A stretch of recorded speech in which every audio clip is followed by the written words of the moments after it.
Alright, so assignment 59, number 4. You got the blue and the orange equation. It's a system of equations. I could solve it by graphing. I hate to graph. I'm not going to do that. I could solve it by elimination. But in this case, the lesson's on substitution. So I am going to do just that. I'm going to substitute. So step 1 is to solve for a variable in one equation. So the first thing I do is I go hunting for the variable that is the easiest to solve for.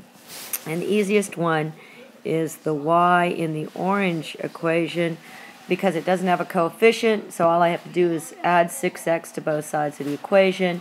And I have, in fact, solved for, oh, far out, they scored another one. I'm watching the A's game, so if you get any editorials about a baseball game, it's the Sunday afternoon A's game.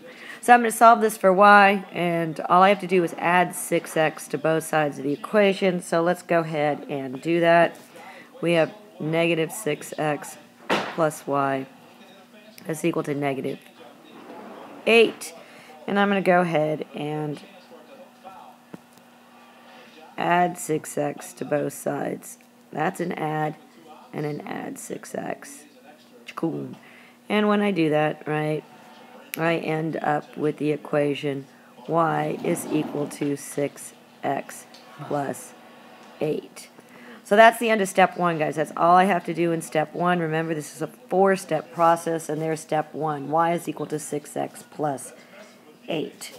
So I'm going to go ahead and take that one, and now I'm going to go ahead and do step 2. That's great.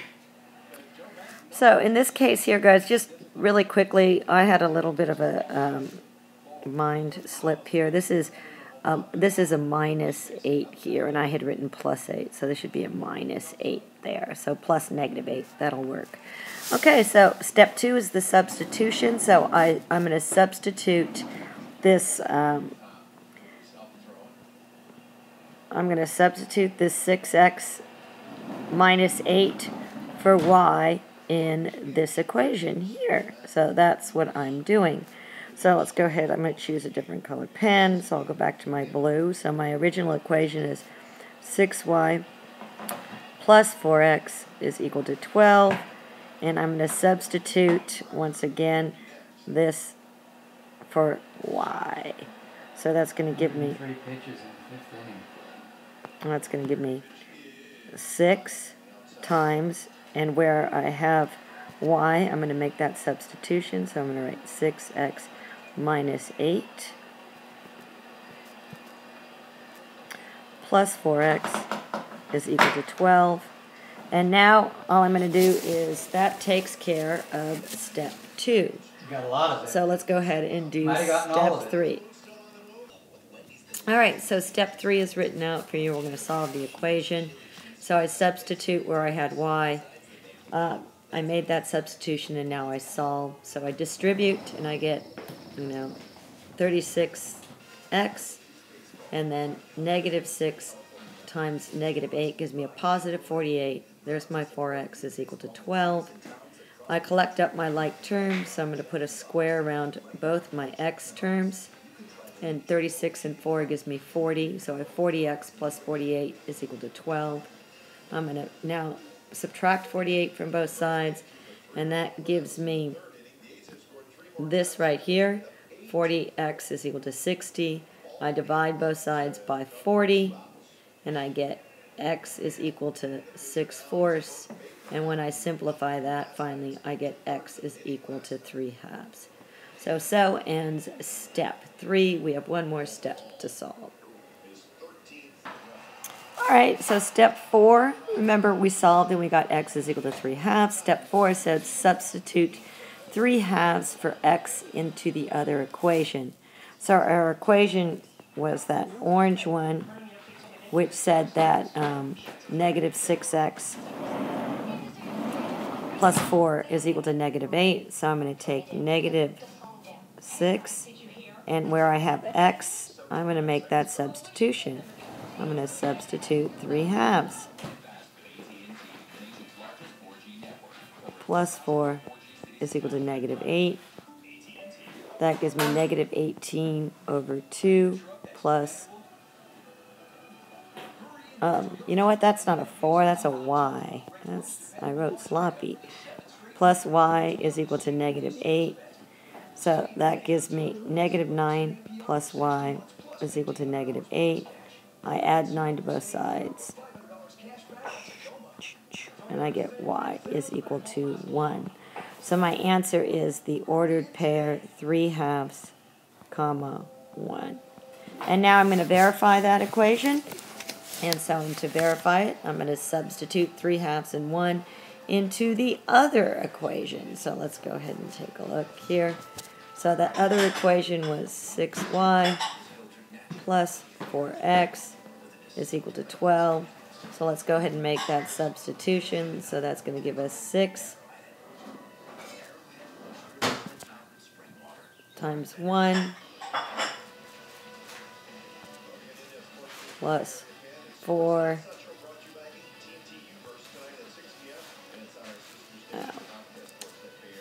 times 3/2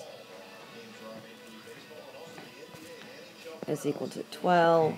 So that gives us 6 plus 12 over 2 is equal to 12. And that gives us 6 plus 6 is equal to 12. So sure enough, it checked. And therefore, this must be the answer to my simultaneous equations. All right, guys, so that takes care of this one. So let's go ahead and try another problem. All right, this is number 8. So I have the blue equation, the red equation, and step 1 is the same as it always is. Solve for a variable in one equation. Well, in this case, I actually would solve this by substitution because it's done for me. X, they solved for x for me, so that's sweet and easy. And now I can move on to step 2. So step 2, we're going to substitute negative 3y, that's a y, for x in the blue equation.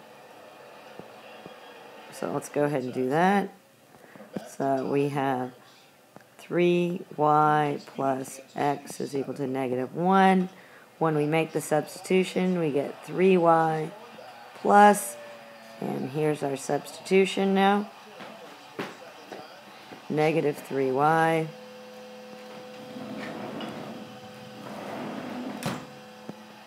is equal to negative 1. So we're going to move on, and we're going to do step, so that was step 2. Let's go ahead and do step 3. Step 3 is solve the equation with only one variable. So in this case here, it's this equation right here that only has one variable. So let's go ahead and solve that. We get 3y plus negative 3y is equal to negative 1. Well, that gives us 0 is equal to negative 1. And we say to ourselves, what? Just like that. And the answer is this never happens.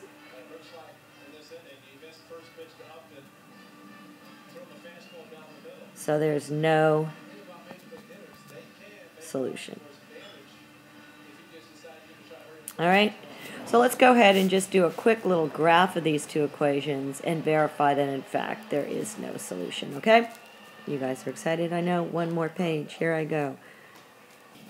All right, now just to prove that in fact I was right, I'm going to graph these for you and show you that they don't intersect. So I'm going to take them and write them in slope-intercept form. So let's go ahead and start with the blue one. So in slope-intercept form, it means we want y by itself. So we're going to subtract x from both sides of the equation. That's going to give us a negative 3y is equal to negative x minus 1. I divide everybody by negative 3. And that's going to give me y is equal to, oh no, I'm dividing by positive 3. There we go. Make all those positive real quick. And that gives us negative 1/3 x minus 1/3. Therefore, I have a y-intercept of negative 1/3 and a slope of negative 1/3. So I'm going to come down here. There's my y-intercept just about right there, right, 1/3. And then I'm going to go down 1/3, down 1/3, and I get a line that does something like that. And if I take a look at this one in the red here, I'm going to get, divide everybody by -3, and that's going to give me negative 1/3 x is equal to y. And let's go ahead and flip it and say y is equal to negative 1/3 x. And then let's put a +0 just to remind us that that's our y-intercept. So our y-intercept is 0, and our slope is negative 1/3. So there's our y-intercept. We're going to go down 1/3, down 1/3, and I get this red line right here. And you can see those lines are in fact parallel. And just to remind you, parallel means they have the same slope and different y-intercepts. And sure enough, that's what we have. Same slope, different y-intercepts, so we're done. Alright guys, that's the end of the video. I am going to ask you, particularly tomorrow on Tuesday, how do I know if two equations that I solved by substitution have no solution? And the answer would be that I get an untrue statement like 0 is equal to -1. Alright, so I'm going to ask you something along those lines on Tuesday. Until then, have fun doing your math.